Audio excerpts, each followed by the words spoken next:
livro ambiental na ANAMA. Exatamente. E o primeiro livro que foi escolhido é Brincando de Deus. Como a humanidade vem alterando a natureza há 50 mil anos.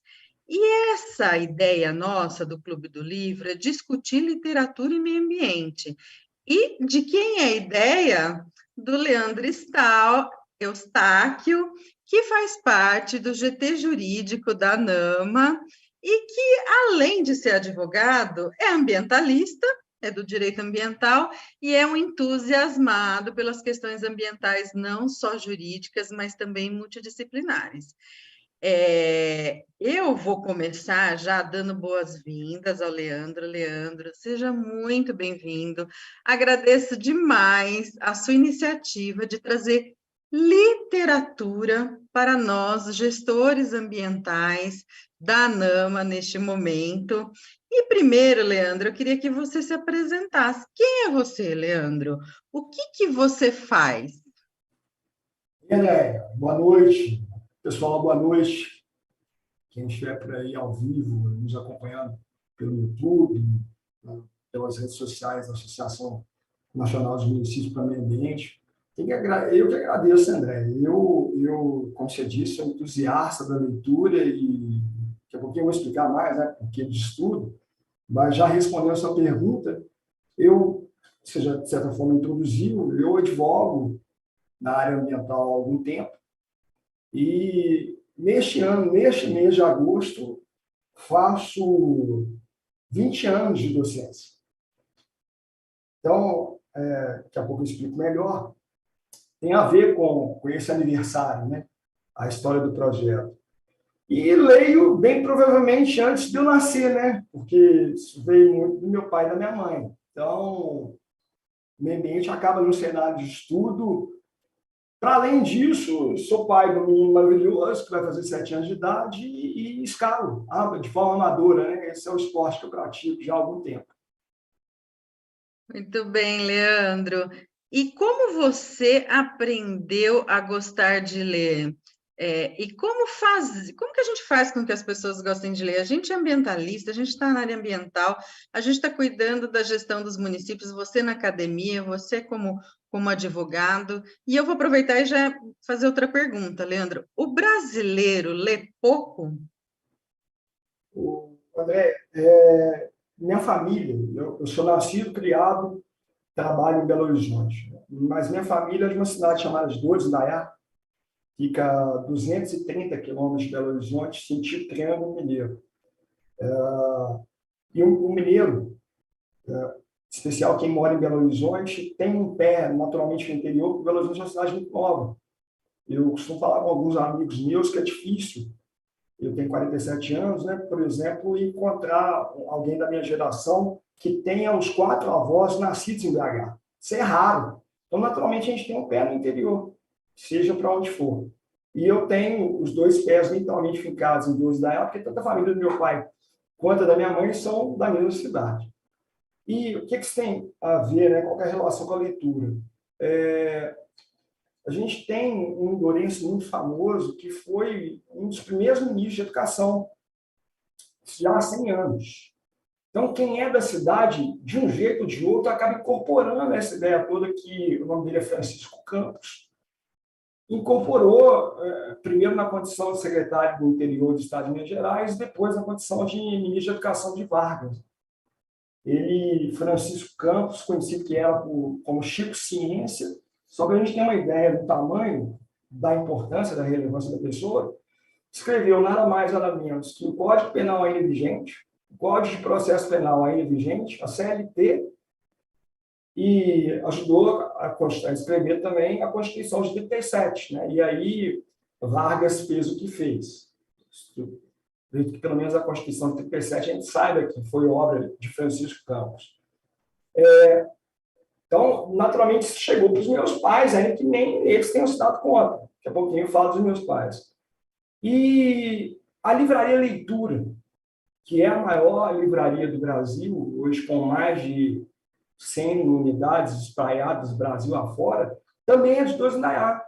A família, né, que é dona da leitura até hoje, a família Fidelis, perdão, a família Teles, é da cidade. Então, assim, isso que traz um orgulho danado para quem é de Dores. E a Livraria Leitura aqui em Belo Horizonte é quase que um programa dominical meu, né? Anteontem, sabe? Domingo agora, já é quarta-feira, domingo agora, por lá Chile, inclusive. Então, veio por causa disso, mas claro que, obviamente, pelo menos no meu caso, é óbvio, né? Eu aprendi a ler porque minha mãe ficou ali macetando, minha mãe é quem tomava, quando eu era criança de mim, né? Ficava ali ao meu lado, me ensinando, tomando, né? A lição, que é coisa parecida com o que a minha ex-mulher faz com meu filho. Tenho um filho que vai fazer 7 anos agora. E, fora a mão de obra danada que minha mãe teve, né? O exemplo arrasta, veio do meu pai. Bem provavelmente, se eu moro próximo dos meus pais, se eu pudesse sair daqui agora e me teletransportar para a casa do meu pai, ele vai estar lendo, não tenho dúvida nenhuma disso. Ou, se não está lendo, vai estar jogando buraco. Das duas, uma, né? Já aposentados há algum tempo, tem todo direito de fazer qualquer coisa que o valha, inclusive descansar, não fazer nada, etc. Então, veio por causa disso, por causa da cidade, por causa do trabalho da minha mãe, né? De ficar ali macetando, e pelo exemplo do meu pai. Tive oportunidade de estudar em boas escolas, isso ajudou bastante.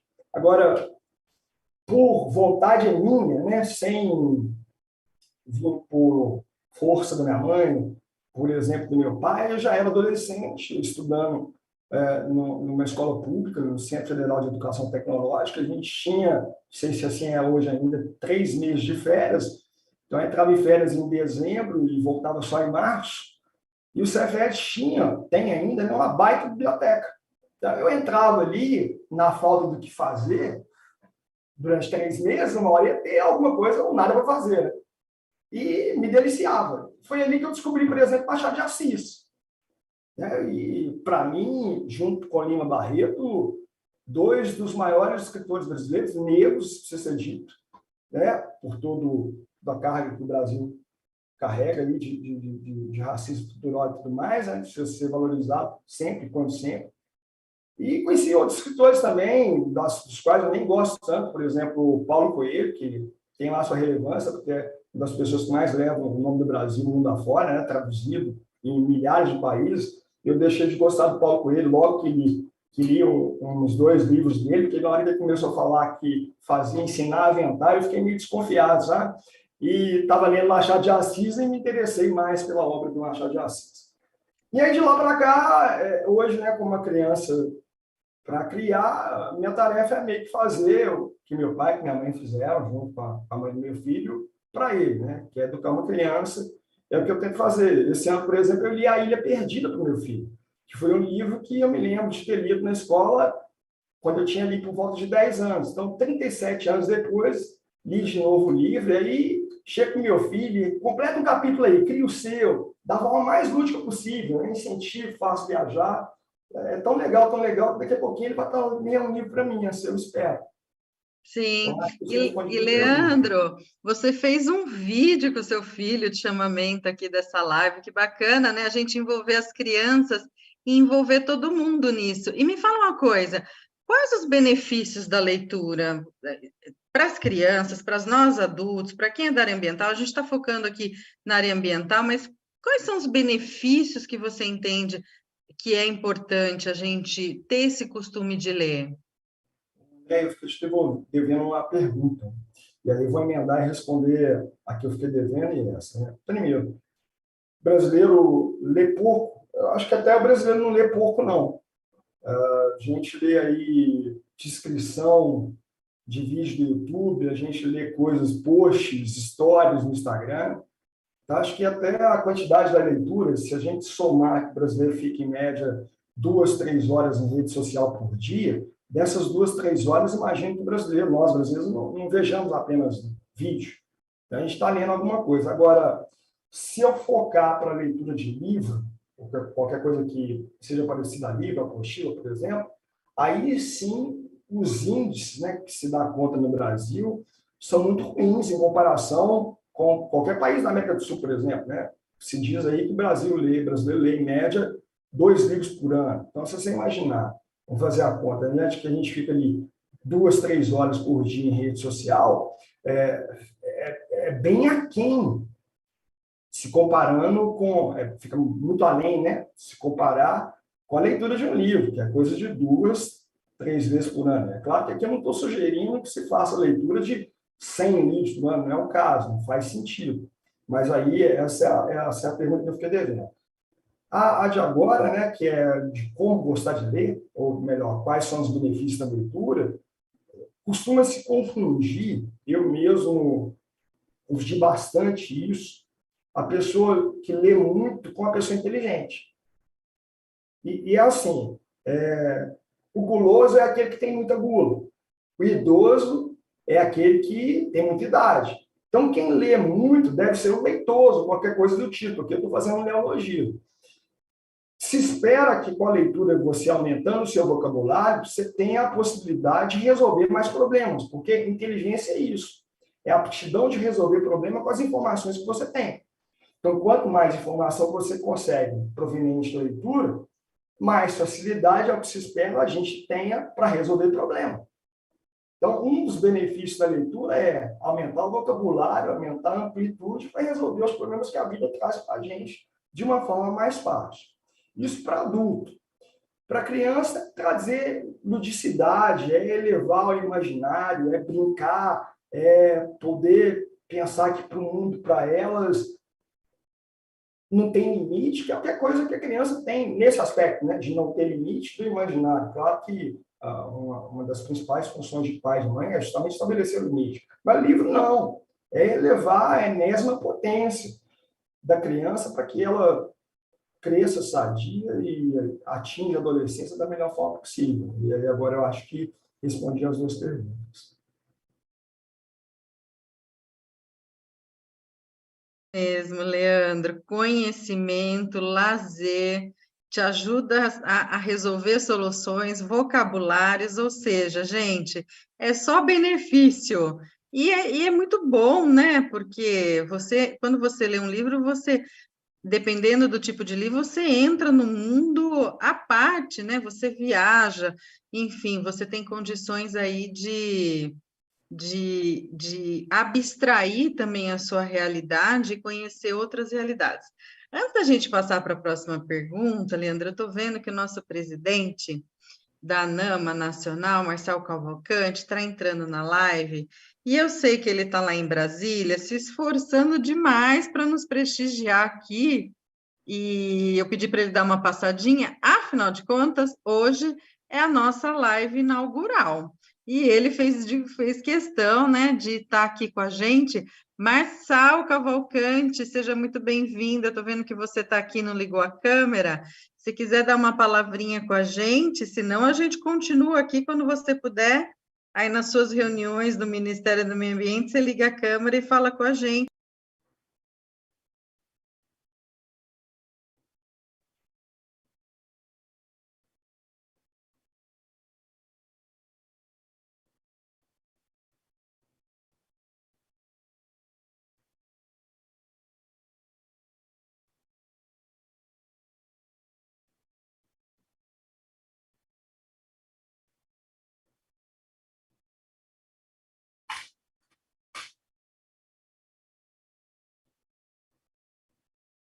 Leandro, acho que eu estava no silencioso.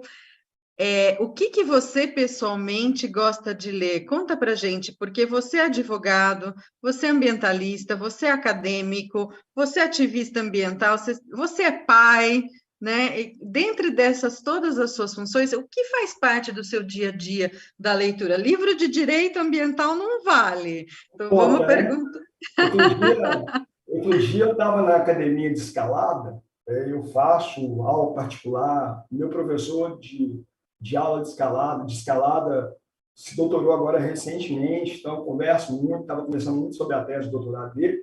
Aí eu vi um colega dizendo assim, eu não leio não, porque no meu dia a dia do trabalho eu tenho que ler um tanto de relatório, então isso é suficiente, né? O corte é dele, a métrica é dele, a minha é exatamente ao contrário, né? O que eu tenho que ler durante o dia, tanto na condição de advogado quanto na condição de professor, eu não conto para a resposta que eu vou te dar aqui agora. Foi a pergunta, não que eu não goste, né? mas aqui a pergunta é da escolha do gosto pela escolha do livro. André, eu gosto mesmo de livro sobre biografia e, se possível, de música. Boa noite. Está me ouvindo, André? Boa noite, presidente. Palavra toda sua, estamos te ouvindo. Boa noite. Seja bem-vindo, Marçal Cavalcante. Oi, querida, tudo bem? Oi, Leandro. Estamos aqui muito felizes para poder, aqui na Câmara agora, no Salão Verde, momento que a imprensa está gravando os spoilers, suas ações. É um prazer imenso estar aqui hoje, nessa primeira live, André, com essa ideia magnífica do Leandro, de trazer essa questão da literatura, para que a ANAMA entre num novo tempo, numa nova ação de leitura, de preparação, porque um livro bom tem sempre o seu lugar, tem sempre uma ação de enriquecimento de todos nós que assistimos. O nosso querido Leandro foi muito feliz quando montou essa ideia e você encampou com toda a maestria, como sempre, de estar sempre nos tocando para que a gente possa inovar e tocar. Então, a você, a Leandro, uma boa live. Realmente, eu estou com uma vida muito cheia de reunião, cheia de trabalho, com muitos amigos aqui trabalhando, e eu estou só aqui, só entrei porque precisava, tinha esse compromisso com essa questão de leitura. Tá? Então, nós estamos aqui à disposição, fique com Deus, parabéns, boa live, e eu já vou agora correr para uma outra reunião.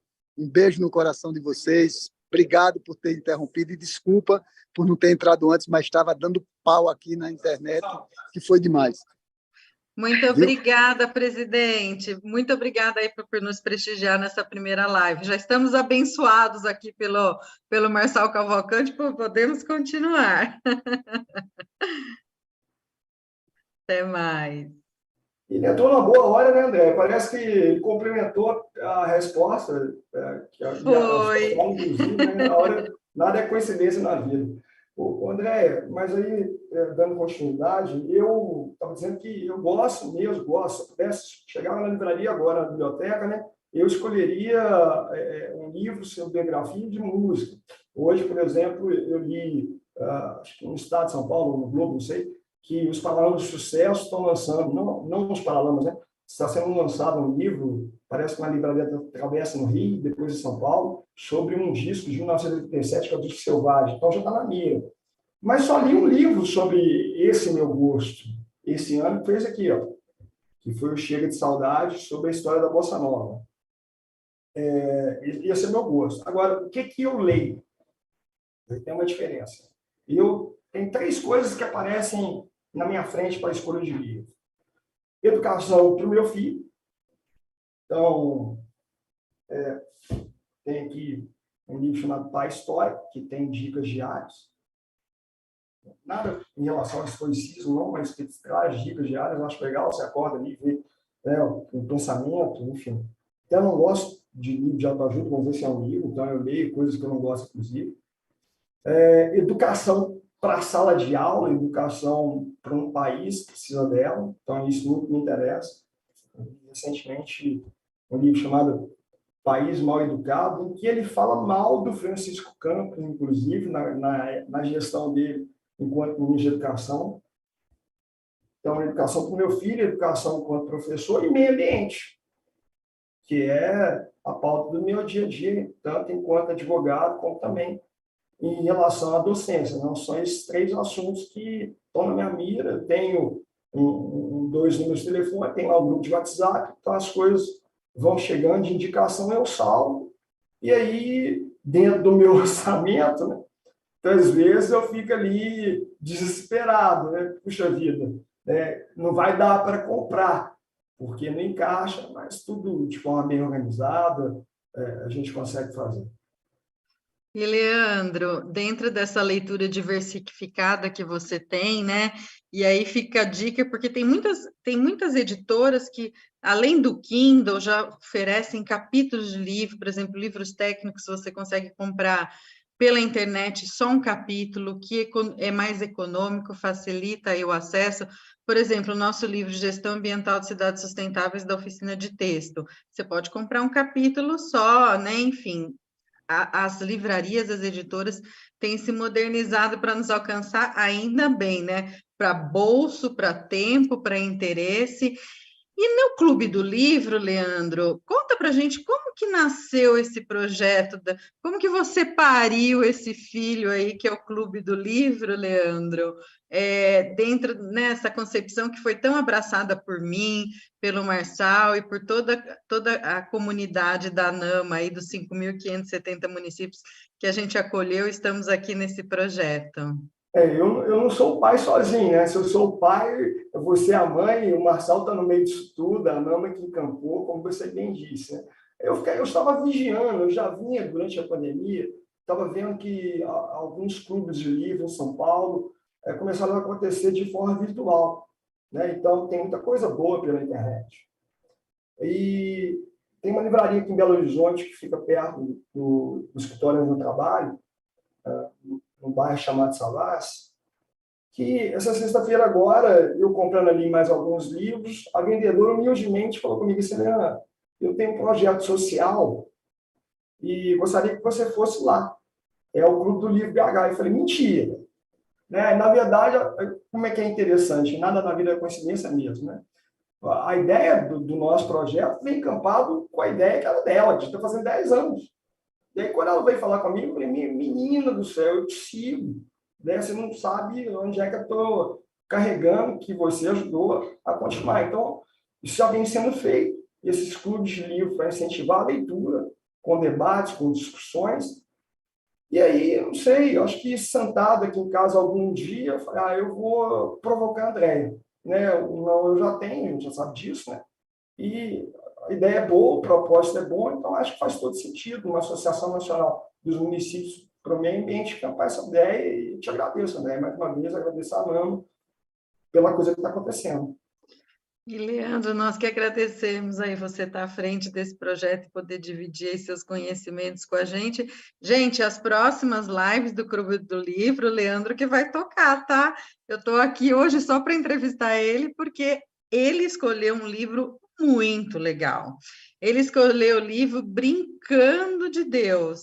E só para brincar um pouco, Leandro, e vocês vejam que o sotaque dele é mineiro, então a live hoje tem pão de queijo, tem trem. E você que gosta de música, você sabe que tem uma campineira, Sandy, cantora, né?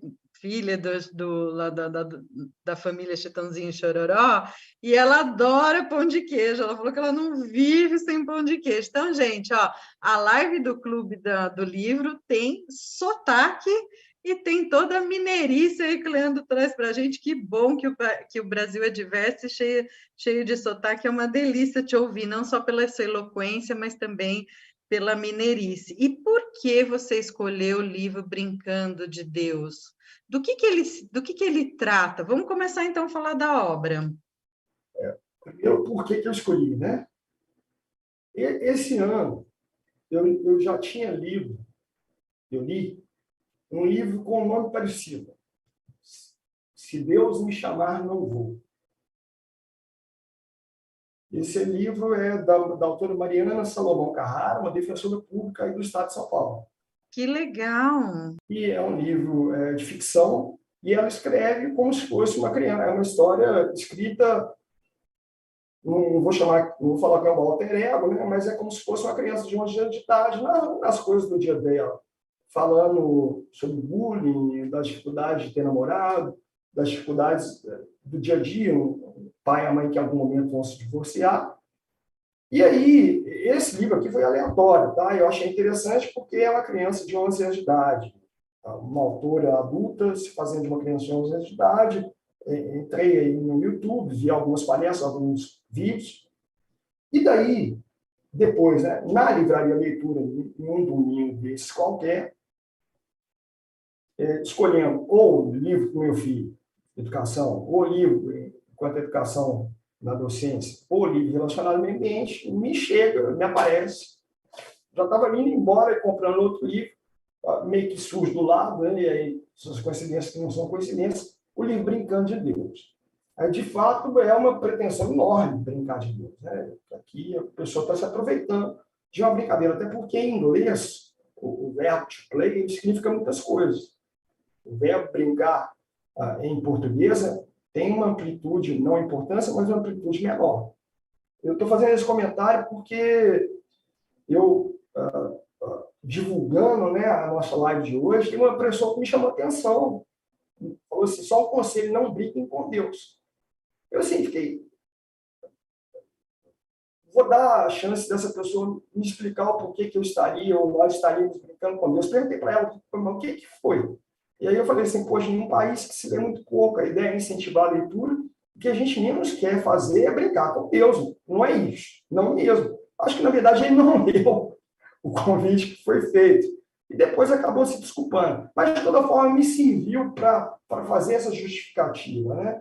E aí, André, a Beth Shapiro, a autora, que é uma bióloga norte-americana, ela vai falar da evolução do ser humano e da manipulação genética ao longo do período da história do ser humano no planeta Terra, do que se traz de bom, do que se traz de ruim. Em resumo, é isso. Ela fala sobre manipulação genética, tudo isso que ela fala, né? Escreve aqui como subtítulo. Como a humanidade vem alterando a natureza há 50 mil anos. A verdade é que o título reduz o que ela escreve na obra dela, trata, que não se limita a ela a esse período, entre aspas, só de 50 anos. Ela vai para antes disso e também traça uma linha para o futuro, né? Então, o intervalo de tempo não está reduzido a esse período de 50 mil anos, tão apenas não, vai para além, para antes e vai para depois. Que bacana você está me falando, né, de brincar de Deus e brincar com Deus. O ponto da comunicação, ele é fantástico, né? Como a gente precisa se comunicar bem, né? E você estava falando da manipulação genética, eu vou aqui me arvorar também a dar dica de livro. Essa questão da manipulação genética e outras questões da humanidade que têm se desenvolvido aí foi abordada por historiador Yuval Noah Harari, nas 21 lições para o século XXI, porque esse historiador, ele se preocupa, né, com o progresso da humanidade, a questão ética e tudo mais, então eu vou fazer só essa alusão que me veio às lições do Harari também. E que mais, Leandro, você pode aí contar um pouco da obra propriamente dita, né? Algum detalhe que você queira aí? Lógico, você não vai dar spoiler de toda a obra, porque senão a gente não estimula a leitura, né? Mas o que você destacaria aí na obra que você se propôs aqui trazer para a gente como foco do nosso primeiro clube da leitura? André, o destaque que eu posso dar é que, ao longo da leitura, eu fiz duas para me preparar para o dia de hoje, para a noite de hoje, né? E a cada leitura de um mesmo livro revela um novo livro. Não é uma leitura simples, porque traz questões técnicas relacionadas, né, à biotecnologia, dentre outras. Mas já na segunda leitura se tornou assim, mais agradável, inclusive. Né? Claro que eu me recorri, você falou dele, né? Sexta-feira, inclusive, comprei um dos livros do Ivan, que me ajudou a entender melhor toda essa história. A gente tem lá, talvez o mais famoso, o Sapiens, mas esse aqui não acabei, me ajudou bastante a entender. O que a Beth faz? Ela divide, né, o livro dela além da que ela chama de providência, que seria uma espécie de introdução, em duas partes. Ela chama a primeira parte de como é e a segunda como poderia ser, e tudo relacionado à manipulação genética. Na primeira parte, né, que ela fala de como as coisas são, né, e aí tem aí 1, 2, 3, 4, 5 subdivisões, não vou ficar falando de cada uma delas, mas nessa primeira parte ela vai explicar o que é o DNA, vai falar de datação de carbono, né? Com a datação de carbono se consegue medir a idade das coisas, a idade de alguns fósseis, por exemplo.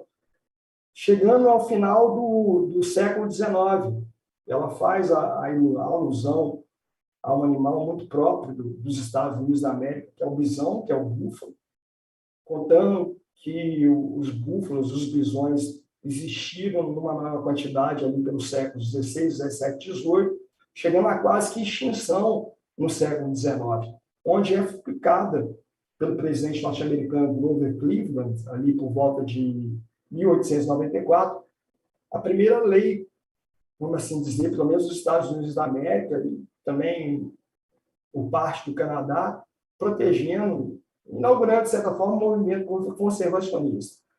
Aí ali apareceu o direito, né? Porque até então eu estava assim, como literalmente um leigo, no assunto que sou, inclusive, a despeito das duas leituras. Mas na hora que veio uma norma jurídica tratando de proteção, de conservação, aí você já começa a se apropriar do discurso, né? Se a gente traz isso do Brasil, a primeira norma protetiva da fauna em âmbito nacional ela é de 1967, então quase que 70 anos depois do movimento inaugurado, pelo menos no mundo ocidental, nos Estados Unidos da América. Esse é o introito que ela chama de providência. Daí em diante, ela conta da história da evolução do ser humano, daquela imagenzinha que vem muito rápido à cabeça, né? Agachado e vai se levantando, e estabelece uma linha cronológica, dizendo que já há alguns 100, 200 mil anos aparece o Homo sapiens, e com o domínio do Homo sapiens enquanto espécie no planeta Terra, algumas deixaram de existir, né? Isso não tão apenas por parte do ser humano. Ainda nesse início, ela fala de uma sexta extinção, né, que seria a época do Antropoceno, e aí eu me arboro, né, a fazer indicação de uma baita obra de mesmo nome, né, para quem quiser entender melhor o que seria a sexta extinção. Ainda nessa parte inicial, a Beth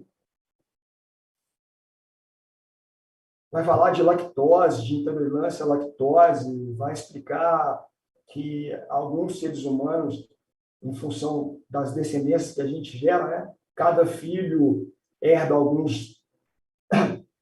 herda genoma do pai, genoma da mãe, mas ainda assim tem mudança, sofre mutação, e por isso, em função dessa mutação, alguns seres humanos intolerantes a não, outros à lactose. E daqui, em função dessa parte do livro, eu faço a sugestão de filme, que é o filme Gattaca, ou Gattaca, com Jude Law, com Ethan Hawke, um filme de 1997, que ele fala de manipulação genética, né? E é um clássico muito atual, né? O nome Gattaca, ou Gattaca, não sei direito como se pronuncia, diz respeito às siglas da molécula do DNA, guanina, adenina, citosina, timina, adenina. Desculpa, eu até repetir aqui, peço licença para quem é da área, se eventualmente eu estiver me equivocando, me equivoco com justificativa, né? Porque não é da minha área. E aí ela vai fazendo inferências, fala da crescente fértil, né, de uma região da Mesopotâmia, que em algum momento, tendo essa região sido propícia para a agricultura, e aí a gente já aproxima-se mais da época atual, o homem deixa de ser um ser nômade, deixa de ser apenas um caçador e passa a estabelecer localidade de onde vem a origem das cidades, e o homem também começa a domesticar algumas espécies, né? Por exemplo, o cachorro. A relação entre o homem, o ser humano e os cães, ela inicialmente é uma relação comensalista, né? Os animais, na época, na ocasião, na oportunidade ainda, os lobos vão se aproximar do ser humano para comer, e aqueles mais dóceis vão sendo literalmente adotados. Então, isso de forma meio que instintiva, para depois ela falar de domesticação de cavalos, aí meio que de forma induzida. Eu tenho uma prima que é casada com um português que mora em Belo Horizonte, e o trabalho dele, ele trabalha com equitação. O nome dele é Hugo. Não sei nem se é Betânia, que a minha prima está assistindo a live, depois eu mando para ela, assim, eventualmente ela não estiver assistindo ao vivo. A gente sempre, com ele, Andréia, falando da história do planeta, né, contada pelos cavalos, é sensacional. Eu paro assim, Deus do céu, eu preciso aprender muito, graças a Deus, né, brincando com o nome do livro, do tanto que é legal você ouvir a história do planeta Terra sob uma perspectiva contada do cavalo. Eu não tinha noção nenhuma disso. Então, quando eu li esse capítulo, me lembrei do marido da minha prima, porque há relação entre as duas histórias.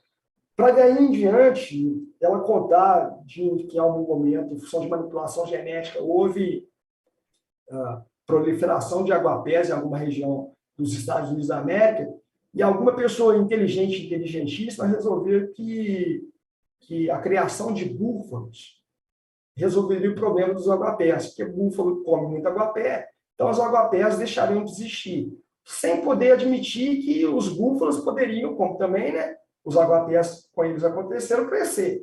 E assim o foram. Nessa hora do livro, ela fala, inclusive, dos hipopótamos. Eu falei de búfalo aqui, na verdade, eu queria fazer referência aos hipopótamos, que o Pablo Escobar levou, Pablo Escobar, traficante famoso na Colômbia, dos anos 80, anos 90, para a casa dele, e eram 5, hoje são entre 50 e 100. Então, ela falou que todo tipo de manipulação genética que não seja, há que se ter muito cuidado das consequências.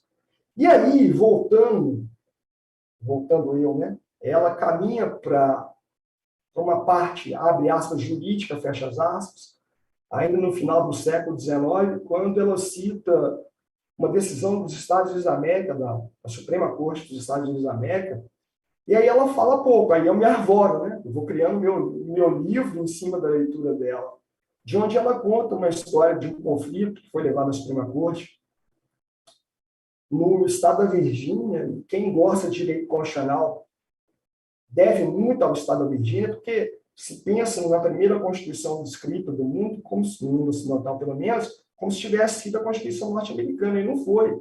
A primeira Constituição do mundo ocidental é a Constituição do Estado da Virgínia de 1776. Então, me lembrando disso, e já falei que nada na vida é à toa, pelo menos umas 5 vezes, talvez agora seja a 6ª, sábado agora tem o lançamento de um livro de um professor que ensinou isso para mim, que a Constituição da Virgínia foi a primeira do mundo, e 100 anos depois da Constituição da Virgínia, a Constituição, a Suprema Corte norte-americana, vai decidir que é possível pescar em uma área particular ainda assim, porque os animais não são bens particulares lá do determinado sujeito, que foi alvo da decisão judicial. Dizendo que as águas, a uma certa profundidade, são águas públicas. Se aproxima muito da Constituição de 88, né? É importante lembrar que a Constituição de 88 vai dizer que as águas são públicas, ou são da União, ou são dos Estados. E até antes de 88, no Brasil, existia a possibilidade, ainda existe de forma expressa, não houve revogação, ainda que a Constituição, uma vez promulgada, daí em diante prevaleça. Né? Havia e há ainda o Código de Águas, dizendo que no Brasil há águas particulares.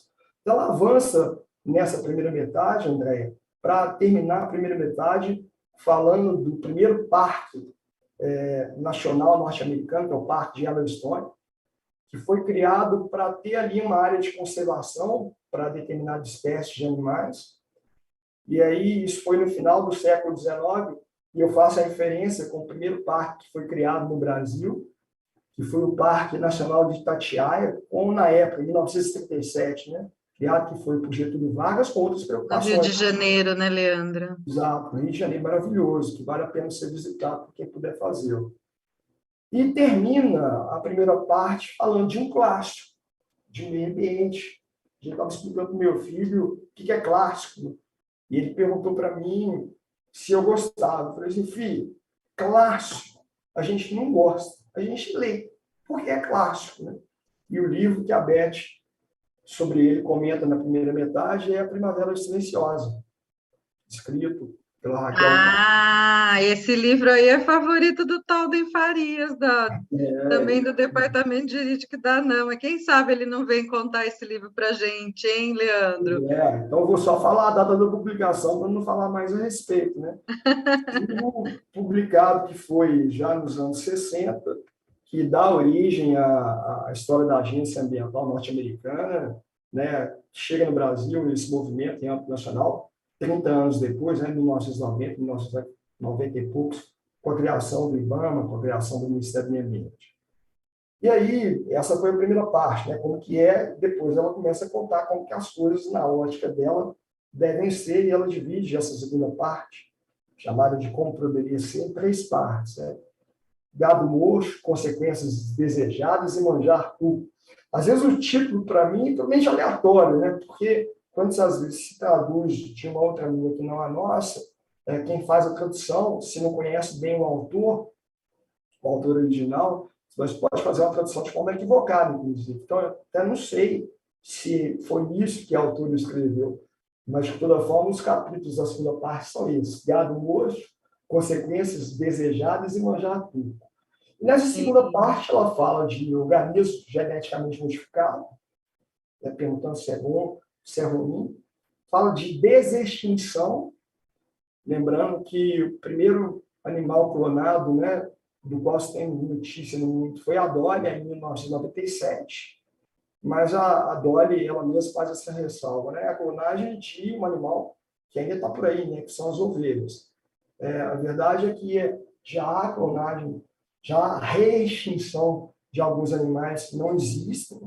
A primeira tentativa, parece, conta ela que bem sucedida no mundo, aconteceu no início dos anos 2000 com um animal que lembra a cabra, mas há tentativas e disputas entre equipes científicas para se clonar, por exemplo, os mamutes. Né? E aí, aqui, André, eu vou me permitir a leitura, porque a explicação é dela ou de quem traduziu, de qual seria a relação da desextinção, né, do retorno à vida dos mamutes, com uma época de mudança climática, que talvez isso faça sentido para quem discorde de recombinação genética, para trazer espécies que já estão extintas há muito tempo, enfim. Diz a Beth,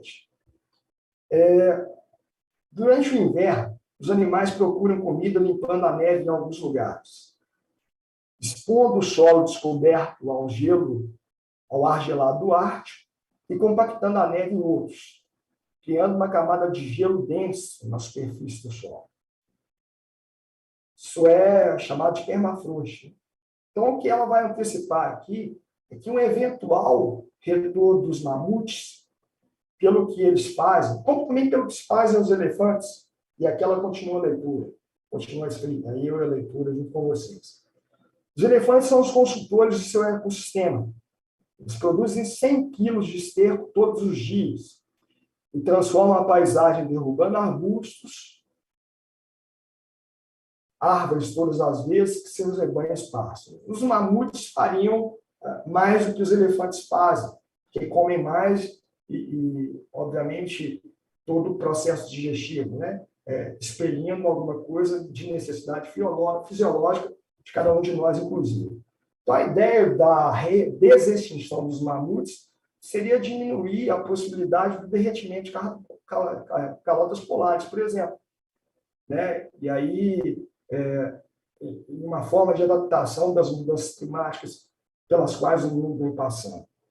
Ainda sobre o organismo geneticamente modificado, pelo menos para mim, uma novidade, porque quando se pensa em OGM, em transgênico, o que vem à cabeça, pelo menos para mim, são os organismos geneticamente modificados que a gente tem ali no supermercado, alimento, ou ainda as plantas.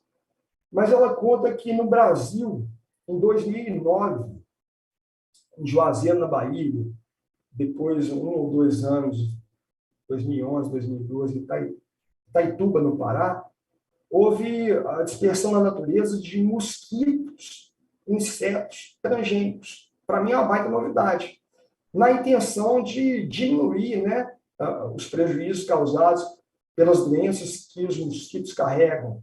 Então, para mim, fez algum sentido. Se eventualmente eu tenho lá, em nome do princípio da precaução, alguma dúvida em relação ao organismo geneticamente modificado, ou não só eu, a ciência como um todo, né? Eu até faço uma leitura diferente da precaução. Algumas pessoas dizem que, em nome do princípio da precaução, a gente tem que parar tudo e não fazer nada em prol do meio ambiente. Eu penso diferente, com respeito a quem pensa assim. Acho que, em nome do princípio da precaução, a gente tem que fazer tudo com base nas informações que a gente tem para evitar, se não evitar, minimizar o prejuízo maior. Mas, independente disso, e aí a leitura ela tem essa serviência, inclusive, para que cada um de nós sustente o seu raciocínio, o seu ponto de vista da melhor forma possível, para mim fez sentido na questão da liberação dos mosquitos para diminuir, né, as doenças que eles transmitem e causar, por isso, um prejuízo menor para a vida do ser humano. Já em caminho à conclusão, no último capítulo, que ela chama de Manjar Turco, ela vai falar do Impossible Burger, de uma carne vendida, de um hambúrguer vendido nos Estados Unidos da América, com essa marca, que muito se aproxima com o sabor da carne bovina, né? Então, deveria ali uma tentativa de substituição, por isso, muito questionada na carne. Ela fala de poluição plástica, segundo ela, tão ruim, se não pior, do que as próprias mudanças climáticas. E, para o final, Andréia, falar de Darwin, né? Que aí, olha que interessante, ela, Beth, que vem recebendo muito prêmio pelo trabalho dela, né? Não só pela publicação desse livro, ela tem um livro anterior que se chama Como Clonar Mamute, o nome é parecido. Ela cita Darwin, né? A teoria da evolução das espécies, escrita lá no final do século XIX, época de iluminismo, época da ciência, trazer uma outra opção para o que se admitia até então, não que não se admita ainda, que a possibilidade muito exclusiva das espécies terem sido criadas por Deus. Tem gente que acha que Darwin chegou ali por volta de 1850, 1870, embarcou no navio para a América do Sul e escreveu o livro. E não foi bem assim, né? A gente é que está numa época de muito imediatismo. A primeira viagem dele demorou 5 anos, né? E aí ele se aventura pela América do Sul, passa pelo litoral brasileiro, vai até Galápagos, no Equador, e coloca os pensamentos em dia. E voltando para a Inglaterra, ele demora 20 anos para publicar a obra que ganhou a importância que tem, né? Para explicar que na medida que filhos vão nascendo, você tem ali modificações em relação ao DNA.